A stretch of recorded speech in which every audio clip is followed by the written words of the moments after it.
Hello, नमस्ते, आदाब, सत श्री अकाल, केम छो इंडिया। स्वागत है आप सभी का मेरे यूट्यूब चैनल कॉमर्स की शिक्षा पर। और आज की इस वीडियो में हम डिस्कस करने वाले हैं फॉर्म्स ऑफ बिजनेस ऑर्गेनाइजेशन का पार्ट 3, दैट इज़ पार्टनरशिप। इससे पहले हम sole proprietorship and joint Hindu family business को ऑलरेडी डिस्कस कर चुके हैं। उनका लिंक मैंने डिस्क्रिप्शन बॉक्स में दिया, आप उसे चेक कर सकते हैं। वीडियो स्टार्ट करने से पहले मैं आपसे एक रिक्वेस्ट करना चाहूँगी, अगर वीडियो पसंद आए तो प्लीज़ इसे लाइक कीजिए, और अगर आपका कोई भी क्वेश्चन हो, कोई भी एडवाइस हो, तो प्लीज़ उसे मुझे कमेंट बॉक्स में लिखकर बताइए। ठीक है, स्टार्ट करते हैं आज की वीडियो। देखते हैं मीनिंग इसका। पार्टनरशिप का क्या मीनिंग है? Partnership is a voluntary association of 2 और more person who agree to carry on some business jointly and share its profit and losses. यानी पार्टनरशिप सबसे पहले तो एक वॉलंटरी एसोसिएशन है। वॉलंटरी यानी जहाँ आपकी इच्छा होती है और आप मिलकर काम करना चाहते हैं, सब अपनी इच्छा अनुसार एक पार्टनरशिप का पार्ट बनते हैं, राइट। जिसमें 2 या 2 से ज़्यादा लोग होने चाहिए। Who agree to carry on some business, जो एग्री करते हैं कि वो एक बिजनेस को साथ में चलाएंगे और शेयर करेंगे उसके प्रॉफिट एंड लॉसेस जॉइंटली। सब साथ में मिलकर ही बिजनेस भी रन करेंगे और उसके प्रॉफिट एंड लॉसेस भी साथ में ही बियर भी करेंगे, राइट। बहुत सारी ऐसी बिजनेस ऑर्गेनाइजेशंस हैं जो आज के टाइम पे आप बहुत फेमस ब्रांड जानते हैं, और वो स्टार्ट हुई थी आपकी as a partnership form of business organisation. ठीक है, तो आपने बहुत सारे नाम ऐसे सुने होंगे, जैसे कि आपका एक में है मैकडोनल्ड। ठीक है, मैकडोनल्ड भी 2 फ्रेंड्स ने एक साथ शुरू किया था एज अ पार्टनरशिप। उसके बाद आपका है माइक्रोसॉफ्ट। ठीक है, और एक और ब्रांड जो इस टाइम धूम मचा रखा है आपका हर तरफ, दैट इज़ एप्पल। ठीक है, ये सारे आपके स्टार्ट हुए थे as a partnership form of business organisation, और आज ऐसा कोई पर्सन नहीं होगा इंडिया में जो इन ब्रांड्स को ना जानता हो, राइट। अब डिस्कस करते हैं इसके फीचर्स। इसके फीचर्स से इसका मीनिंग आपको और अच्छे से क्लियर हो जाएगा। ठीक है, सो पहला है आपका 2 और मोर पर्सन, यानी पार्टनरशिप में 2 या 2 से ज़्यादा लोग होने चाहिए। एटलीस्ट 2 तो होने ही चाहिए, 2 लोग होंगे तभी पार्टनरशिप होगी। ठीक है, so there must be at least 2 person to form a partnership. 2 लोग होने चाहिए जो पार्टनरशिप खोलें। इसमें जो क्वेश्चन आपका आता है वो आता है मैक्सिमम नंबर और मिनिमम नंबर ऑफ पर्सन। ठीक है, तो मिनिमम तो आपको पता है 2 होने चाहिए, राइट, ये आपके मिनिमम है। मैक्सिमम होते हैं 10 पर्सन होते हैं इन बैंकिंग बिजनेस एंड 20 होते हैं ना नॉन बैंकिंग बिजनेस। तो बैंकिंग बिजनेस में आपके 10 और नॉन बैंकिंग बिजनेस में मैक्सिमम 20% होने चाहिए, राइट। फिर है आपका agreement. It is an outcome of an agreement among partners which may be oral और इन राइटिंग। जो एक एग्रीमेंट होता है, देखो 2 पार्टनर मिले, दोनों पार्टनर जो भी डिसाइड करते हैं कि कितना प्रॉफिट, किस रेशो में हम प्रॉफिट शेयर करेंगे या कितनी कैपिटल हम लाएंगे, उसके लिए एक एग्रीमेंट बनाया जाता है। ठीक है, अब वो एग्रीमेंट या तो वो ओरली कर लें कि उन्होंने अपने आप ही डिसाइड कर लिया कि देख भाई ऐसे हम करेंगे, ऐसे ऐसे करेंगे, उन्होंने कहीं कुछ रिकॉर्ड नहीं किया, उन्होंने आपस में बस बात करके डिसाइड कर लिया, राइट। या फिर वो एक रिटर्न फॉर्म में एक एग्रीमेंट बनाते हैं जिसमें वो सारी चीज़ें अपनी लिख देते हैं कि हाँ ये रूल्स एंड रेगुलेशंस होंगे, इस तरीके से हम बिजनेस को इस रेशो में प्रॉफिट शेयर करेंगे, इस रेशो में लॉस बियर करेंगे, सब चीज़ों पहले से ही मैंशन कर देते हैं। तो 2 तरह के एग्रीमेंट होते हैं, एक होता है ओरल और एक राइटिंग में। ठीक है, तो इससे हमें ये समझ में आया कि अगर ओरल हो सकता है, ओरल बेसिस पे भी पार्टनरशिप चल सकती है, इट मीन्स इसके ऊपर कोई लीगल रिस्ट्रिक्शंस नहीं है कि इन्हें एग्रीमेंट बनाना ही है। अगर लीगल रिस्ट्रिक्शंस होती कि पार्टनरशिप का एक एग्रीमेंट होना ही चाहिए तो सिर्फ और सिर्फ राइटिंग में ही हो सकता था। ठीक है, लेकिन इन्होंने ओरल में भी अगर ऑप्शन दिया है तो यहाँ कोई लीगल रिस्ट्रिक्शंस नहीं है। कोई भी 2 लोग चलते फिरते बातें करते हुए डिसाइड कर सकते हैं कि वो कल से पार्टनरशिप का बिजनेस, अब मतलब पार्टनरशिप के थ्रू एक बिजनेस चलाएंगे, राइट। फिर नेक्स्ट है आपका lawful business. Lawful business it can be formed only for the purpose of carrying on some lawful business. देखो कानूनी रूप से सही होना चाहिए वो बिजनेस। आप 2 लोग मिलकर ड्रग्स की सप्लाई नहीं शुरू कर सकते, या ड्रग्स का या वेपन्स का सामान नहीं तैयार कर सकते, राइट। तो आपके जो जिस कंट्री में आप वर्क कर रहे हैं उसकी नज़रों में वो लॉफुल बिजनेस होना चाहिए, राइट। फिर है आपका decision making and control. Decision making कैसे होता है, क्या कंट्रोल कैसे होता है वहाँ पर? Every partner has a right to participate in management. यानी जो डिसीजन लिया जाता है सारे पार्टनर्स मिलकर लेंगे, क्योंकि हर एक पार्टनर का अधिकार है कि वो मैनेजमेंट का पार्ट बने, डिसीजन मेकिंग में पार्ट बने। ठीक है, मतलब जो भी डिसीजन लिया जाएगा, अगर 4 पार्टनर हैं तो चारों से डिस्कस करके ही लिया जाएगा। ठीक, फिर है आपका अनलिमिटेड लायबिलिटी। पार्टनर्स की अनलिमिटेड लायबिलिटी होती है। कोई भी लॉस होगा तो अगर उनकी जो जितनी भी उन्होंने कैपिटल बिजनेस में लगा रखी है, अगर वो उससे भी कवर नहीं हो रहा है तो वो पार्टनर्स अपनी असेट्स, अपनी पर्सनल असेट्स देकर भी लॉस को रिकवर करेंगे, इसलिए इनकी अनलिमिटेड लायबिलिटी होती है, राइट। नेक्स्ट है आपका म्यूचुअल एजेंसी। देखो म्यूचुअल का मतलब होता है जो सब साथ में एक दूसरे के लिए रिस्पॉन्सिबल हैं, ठीक है, म्यूचुअली कनेक्टेड हैं। देखो अगर एक कंपनी मान लो जहाँ पर ABCD 4 पार्टनर हैं, ठीक है, और आपका एक कस्टमर था, ठीक है, उस कस्टमर ने एडवांस आपको दिया, किसको, D के हाथ में एडवांस दिया था, कैश, बहुत सारा कैश उसने D को दिया, और D ने क्या किया, D उस कैश को लेकर भाग गया, ठीक है, D उस कैश को लेकर भाग गया। अब ये कस्टमर किसके पास जाएगा, इसके साथ तो फ्रॉड हुआ, ये जाएगा ABC के पास कि भाई मुझे मेरा पैसा वापस चाहिए। तो यहाँ पर ABC ये नहीं कह सकते कि भाई फ्रॉड आपके साथ किसने किया, D ने, तो हम उसके लिए रिस्पॉन्सिबल नहीं हैं, ऐसा ये नहीं कह सकते, क्योंकि ये म्यूचुअली कनेक्टेड है, ये एक म्यूचुअल एजेंसी है।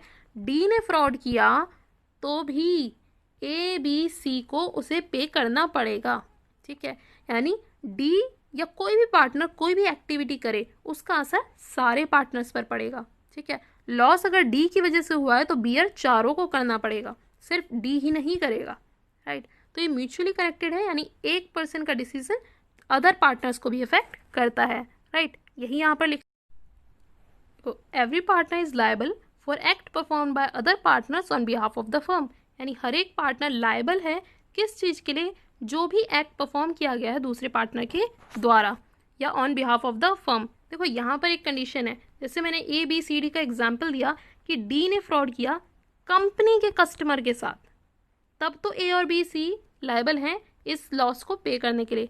बट सपोज करो कि A B C D, ठीक है, D ने क्या किया, पर्सनल लोन लिया एक बैंक से, ठीक है।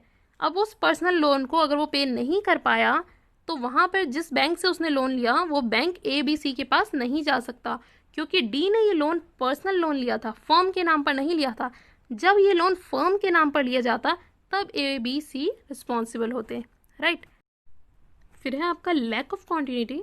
देखो कोई भी पार्टनरशिप फर्म कंटिन्यू नहीं चल सकती in case of death of a partner, lunacy and insolvency of any of its partner. Lunacy का मतलब होता है काइंड ऑफ मेंटल प्रॉब्लम, किसी भी तरह की मेंटल प्रॉब्लम कि वो एबल नहीं है पार्टनरशिप को चलाने में, ठीक है, या कोई पार्टनर इंसॉल्वेंट हो जाता है, सपोज A और B पार्टनर है और B की डेथ हो जाती है तो ये पार्टनरशिप खत्म हो गई, राइट, तो ये कंटिन्यू नहीं चलेगी।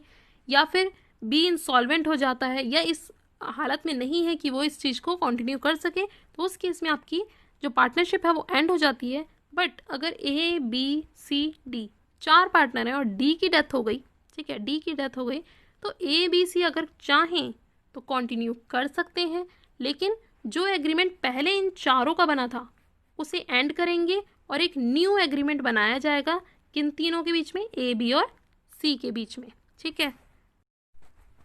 फिर है आपके मेरिट्स ऑफ पार्टनरशिप फर्म। देखो कोई भी पार्टनरशिप फर्म जब आप खोलोगे तो आपको उसका क्या मेरिट्स आपको देखने को मिलेंगे। तो पहला है आपका ईज ऑफ फॉर्मेशन क्लोजर, यानी इसे फॉर्म करना भी ईजी और क्लोज करना भी ईजी है। देखो A और B अगर 2 पार्टनर हैं और उन्हें एक पार्टनरशिप फर्म ओपन करनी है, एक बिजनेस ओपन करना है, ठीक है, तो उसके लिए उन्हें क्या चाहिए, बस उन्हें एक एग्रीमेंट बनाना है। उस एग्रीमेंट में वो अपने टर्म्स, रूल्स एंड रेगुलेशंस लिख देंगे, उसके बाद वो एक पार्टनरशिप फर्म को ओपन कर सकते हैं। तो एज सच कोई डॉक्यूमेंट्स, ऐसा डॉक्यूमेंटेशन का प्रोसेस नहीं है, ठीक, तो ईजिली आप इसे फॉर्म कर सकते हो। फिर है आपका larger financial resources. Financial resources ज़्यादा हैं। देखो सोल प्रोप्राइटर में एक बंदा था, उसके पास जितनी कैपिटल थी वो उतनी ही लगा सकता था। पार्टनरशिप में अगर 4 पार्टनर हैं तो ये भी कुछ कैपिटल लाएगा और ये भी कुछ कैपिटल लाएगा, ठीक है, तो चारों की कैपिटल मिलाकर एक ह्यूज अमाउंट बन सकता है, राइट। तो सोल प्रोप्राइटर के मुकाबले इसके पास फाइनेंशियल रिसोर्सेज ज़्यादा होते हैं, राइट। फिर है आपके पास बैलेंस डिसीजन। पार्टनरशिप फर्म में आप डिसीजन जो लेते हो वो बैलेंस डिसीजन होता है। क्यों? क्योंकि आप जितने भी पार्टनर्स हैं वो सारे मिलकर एक डिसीजन ले रहे हो, ठीक है। हर पार्टनर के अपने अपने आइडियाज़ होंगे, उसके बेसिस पर एक फाइनल, एक अच्छा डिसीजन लिया जा सकता है हर एक की स्किल्स को यूज़ करते हुए, राइट। तो यहाँ पर कहा जाता है कि ये बैलेंस डिसीजन आप इसमें लेते हो। फिर मेरिट है आपका शेयरिंग ऑफ रिस्क। देखो पहले ही पार्टनरशिप में हम ये डिसाइड कर लेते हैं कि प्रॉफिट होगा तो भी सब आपस में उसे डिस्ट्रीब्यूट कर लेंगे, और लॉस होगा तो भी सब आपस में उसे बियर करेंगे, राइट। तो यहाँ पर जो भी रिस्क होता है वो डिस्ट्रीब्यूट हो जाता है सभी पार्टनर्स के बीच में, risk get distributed among partners. जिससे क्या होता है कि देखो रिस्क है तो उसके साथ टेंशन भी होती है। एक अकेला पर्सन अगर रिस्क को बियर करेगा तो उसे टेंशन बहुत ज़्यादा हो जाती है, राइट। और 3-4 पार्टनर्स मिलकर अगर एक रिस्क बियर करते हैं तो एक तो उस चीज़ को लेकर इतना ज़्यादा टेंशन नहीं होती उनके ऊपर, एक के ऊपर इतना बर्डन नहीं होता, क्योंकि एट द एंड सभी लोग उसे बियर करने वाले हैं। इनकेस लॉस हो भी जाता है तो चारों मिलकर उस लॉस को बियर करेंगे, एक के ऊपर बर्डन नहीं पड़ेगा, ठीक है। तो ये भी इसका एक मेरिट है, शेयरिंग ऑफ रिस्क, किसी एक को बियर नहीं करना पड़ता। फिर है आपका सीक्रेसी। देखो सीक्रेसी यानी यहाँ पर जो भी इंफॉर्मेशन है वो कॉन्फिडेंशियल बनी रह सकती है। देखो जैसे आप जॉइंट स्टॉक कंपनी का अगर आप सुनेंगी तो वहाँ पर कंपलसरी हो जाता है उन्हें कि वो अपनी जितनी भी इंफॉर्मेशन है कंपनी से रिलेटेड उसे डिस्क्लोज करें, राइट। उसे डिस्क्लोज करना होता है उन्हें। बट पार्टनरशिप में ऐसा कोई रिक्वायर नहीं है, they are not required to publish their accounts और to file any report to the government, ठीक है। उन्हें ऐसा कोई गवर्नमेंट को सबमिट नहीं करना होता है, अपने जितने भी अकाउंट्स हैं या जितने भी रिपोर्ट्स हैं उन्हें गवर्नमेंट को सबमिट करने की ऐसी कोई नीड नहीं होती है। तो यहाँ पर जो उनकी इन्फॉर्मेशन है, जो कंपनी की इन्फॉर्मेशन है, वो सीक्रेट रहती है, उन्हीं के बीच में रहती है, कहीं भी डिस्क्लोज नहीं होती, राइट। तो ये थे आपके मेरिट्स।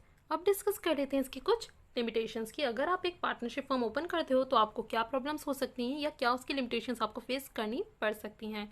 तो फर्स्ट है आपका लिमिटेड रिसोर्सेज, ठीक है, कि इनके पास रिसोर्सेज बहुत लिमिटेड होते हैं, ठीक है। तो अभी आप कहोगे कि भाई यहाँ पे तो कन्फ्यूजन हो गई, आपने मेरिट्स में कहा कि लार्जर फाइनेंशियल रिसोर्सेज हैं यानी रिसोर्सेज ज़्यादा हैं, और यहाँ आप कह रहे हो कि रिसोर्सेज कम हैं। तो देखो हमने पढ़ा है सोल प्रोप्राइटरशिप, पार्टनरशिप, और आगे हम पढ़ेंगे कंपनी, राइट।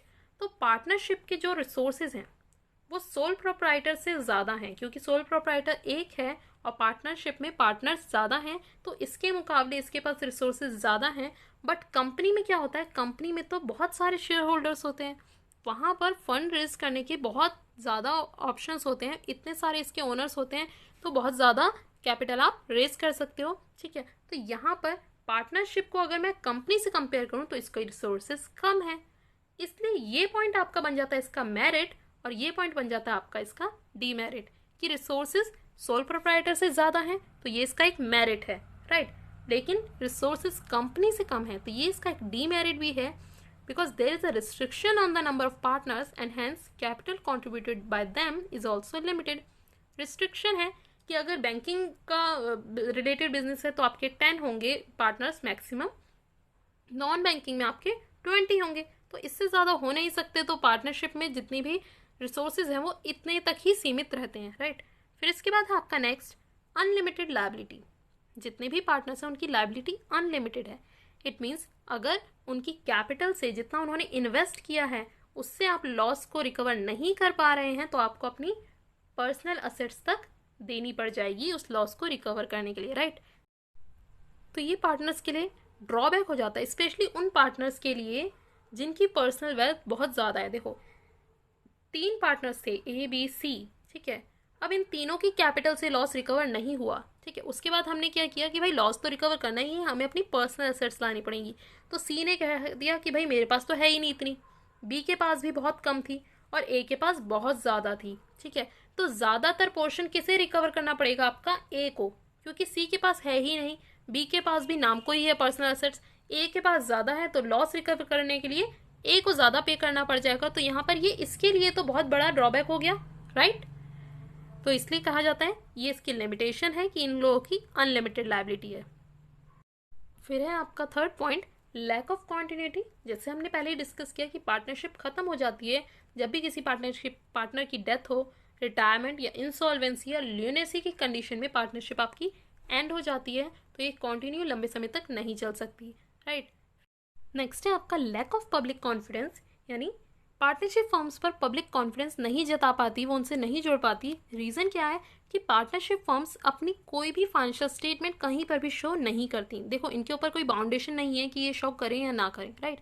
तो जब ये कहीं शो ही नहीं करती तो पब्लिक को इनके बारे में कोई इन्फॉर्मेशन नहीं होती, और जब इन्फॉर्मेशन नहीं होती तो वो इनसे जुड़ना भी नहीं चाहती, क्योंकि उन्हें इनके ऊपर कॉन्फिडेंस नहीं होता, क्योंकि उन्हें इनके बारे में कोई इन्फॉर्मेशन है ही नहीं, राइट। तो ये थी इसकी लिमिटेशंस। आज की क्लास में हमने डिस्कस किया पार्टनरशिप का meaning, features, merits and limitations. आज की क्लास में इतना ही डिस्कस करेंगे। नेक्स्ट वीडियो में लेकर आएंगे टाइप ऑफ पार्टनर्स, जो कि आपके लिए इस एग्जाम के पॉइंट ऑफ व्यू से बहुत ज़्यादा इम्पॉर्टेंट है। ठीक है, अगर वीडियो पसंद आया हो तो प्लीज़ इसे लाइक कीजिए, शेयर कीजिए अपने फ्रेंड्स के साथ एंड सब्सक्राइब कीजिए मेरे चैनल को ऐसी और वीडियोज़ के लिए। Thank you so much for watching the video.